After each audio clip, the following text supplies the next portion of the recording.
কি করবি? লিচুগুলো কাটবো।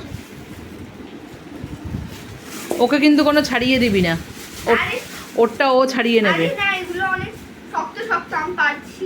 ও পারবে না। ও পারবে না ছাড়াতে? পারবি না। বেশি ওস্তাদি করবি না, বাবান তুই ছাড়িয়ে নে। আরে অনেক আছে, বুঝো, আমি ছাড়িয়ে দিচ্ছি তো। কাজে মাসিটা আছে।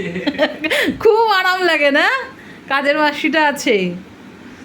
কুড়ে কোথাকার। আর দেখ দেখ, ও ছুলে ছুলে দেবে আর তুই বসে বসে খাবি। আরে বলদ, ওকে ছুলে না দিয়ে নিজে ছুলে খা। নিজেও তো তুলছি নিজের জন্য, বড়টা নিজে বেছে দিলাম। সে ঠিক আছে, কিন্তু ওকে কিন্তু আর ছুলে দিবি না, তুই ছুলে খা। এই চুপ করো। ও মা, এটা কিছু না, এগুলো অনেক কাটা কাটা আছে। ও বাচ্চা ছেলে তো, তোর থেকে ছোট না রে ও? হাতে লেগে যাবে ওর কাটাগুলো। বাবা দেখিস, কোলে নিয়ে বসে তারপরে ছুলে খাওয়া। মা এসছে, হাতে কাটা কাটা লেগে যাবে। আমার হালকা দেখছিস, মানে কি ভালোবাসা যেন উতলে পড়ছে। এইসব ছোটগুলি মনে করছি দেখে।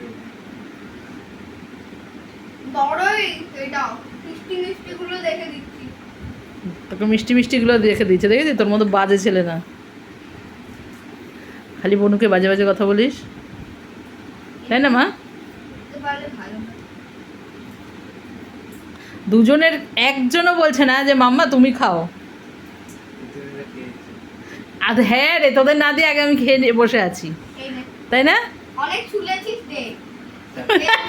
বনু ছুলে খাওয়া হয়ে যাবে, তুই ছুলতেই থাক। হাট দে।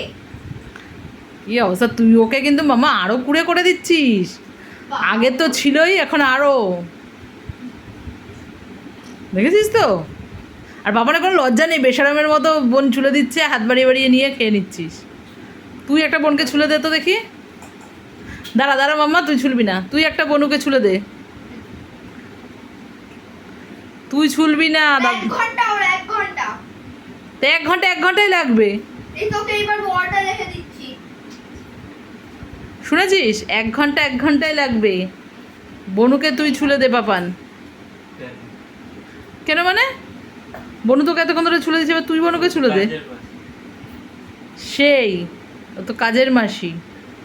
কেন, ও কি একদম ইয়ে করে এসেছিল বড়টা দিয়ে দিচ্ছি। যে আমি গিয়ে শুধু তোর কাজই করব? আম্মা তোকে এরকম বলছে দাদাইয়া? চল। ওই দেখ, ওর মনে কাজ করে যাচ্ছে।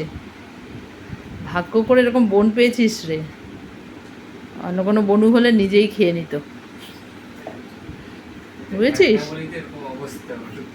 হ্যাঁ, খায় না বলেই এরকম অবস্থা। ও অন্যেরে খাওয়ানোর জন্য ব্যস্ত হয়ে যায়, নিজে খায় পাখির মতো, আর অন্যকে খাওয়ানোর জন্য ব্যস্ত হয়ে যায়। ডাক্তার ভালো বড়দের চিন্তা কর।